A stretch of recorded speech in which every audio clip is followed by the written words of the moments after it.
Il y a quelques jours, on avait tous été impressionnés par les rues de Rome ou de Florence, totalement désertes et silencieuses. Depuis midi, la France vit, elle aussi, l'expérience inédite du confinement. Quasiment plus personne dehors. Paris a changé de visage, comme toutes les autres villes de France. Jocelyn Debrow, Guillaume Marc. Un moment suspendu, un silence assourdissant. Dans l'un des endroits les plus visités au monde. Depuis ce midi, voici Paris comme vous ne l'avez jamais vu. En voiture, des rues vides. À pied, des lieux symboliques quasi déserts.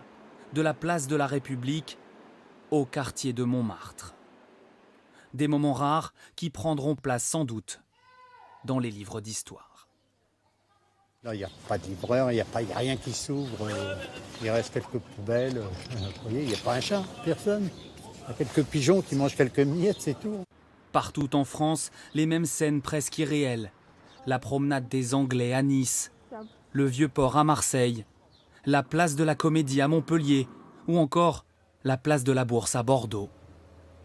Un sentiment de vide qui donne un peu le vertige. C'est triste, ça va triste, mais après je vois que les gens respectent. C'est désert, c'est la première fois que je vois la rue Sainte-Catherine dans un état pareil. Dans le vieux Lyon, vidé de ses visiteurs, tous les restaurants sont fermés. Les seuls riverains croisés cet après-midi comprennent qu'ils vont devoir désormais limiter leurs déplacements. On pensait qu'aller au parc pour se promener pour des raisons de santé presque, on aurait pu y aller sans demander la permission. Donc il faut revoir tous nos projets. À l'heure où d'habitude, elle déborde de voitures et résonne de klaxons, la place de la Concorde avait ce soir des airs de 15 août.